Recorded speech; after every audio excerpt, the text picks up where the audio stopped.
কাউকে ক্ষমা করি নাই। তবে যারা যারা পরিবেশ পরিস্থিতির কারণে, নিজের ব্যক্তিগত সম্পদ রক্ষার কারণে, ব্যবসা বাণিজ্য চাকরি বাঁচানোর কারণে আওয়ামী লীগের সঙ্গে তালে তাল মিলিয়ে চলেছেন, তাদের জন্য সাধারণ ক্ষমা। কিন্তু যারা ফাঁসির মিছিল করেছেন, ফাঁসির দড়ি নিয়ে মিছিল করেছেন, হামলা করেছেন, তাদের কারো ক্ষমা নাই।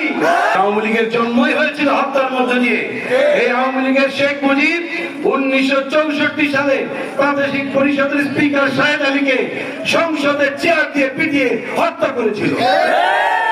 আওয়ামী লীগের ইতিহাস ছিল হত্যার ইতিহাস। 2010 সালে ক্ষমতায় এসে 20 থেকে 23 ফেব্রুয়ারি ঢাকার পিলখানায় বাংলাদেশের গর্ব, বাংলাদেশের অহংকার সেনাবাহিনীর 57 জন গর্বিত সন্তানকে তারা হত্যা করেছে। যা একটি যুদ্ধেও এত সময় এত সংখ্যক অফিসার শহীদ হয় না, তারা 3 দিনে তারা হত্যা করেছে। এরপর 2013 সালে যখন তথাকথিত ওই ক্যাঙ্গারু ট্রাইব্যুনাল থেকে আল্লামা সাঈদীর বিরুদ্ধে মিথ্যা মামলায় মিথ্যা রায় দিয়েছিল, সেই রায়ের প্রতিবাদে যখন সারা বাংলাদেশ ফুঁসে উঠেছিল, তখন ওই কোরআন প্রেমিক জনতার বুকে এই খুনি হাসিনা নির্দেশে গুলি করে 300 মানুষকে হত্যা করেছিল। 5 মের কথা ভুলে গেছেন? শাপলা চত্বর। শাপলা চত্বরে আমাদের এই দেশের শ্রেষ্ঠ সন্তান আলেম সমাজ তারা একত্রিত হয়েছিল নাস্তিকদের বিচারের দাবিতে।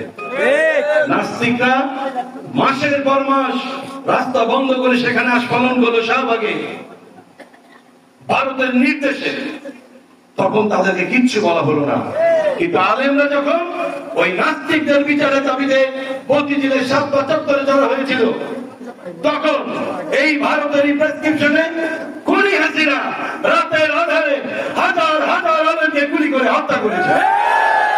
শেখ হাসিনার হাত হাজারো লাখো মানুষের রক্তে রঞ্জিত, হাজারো আলেমের রক্তে রঞ্জিত, ইসলামী আন্দোলনের নেতৃবৃন্দকে রক্তে রঞ্জিত শেখ হাসিনার হাত।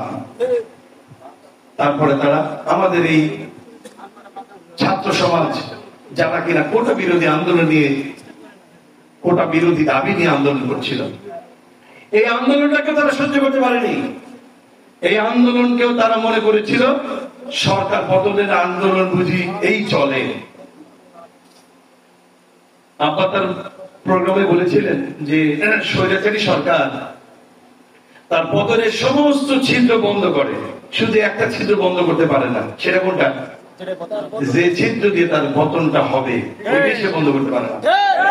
এই কোটা বিরোধী আন্দোলন ঠিক তেমন একটি ছিদ্র যা শেখ হাসিনা হাজার চেষ্টা করেও, হাজার হাজার ছাত্রকে গুলি করে হত্যা করেও এই ছিদ্রকে বন্ধ করতে পারে না।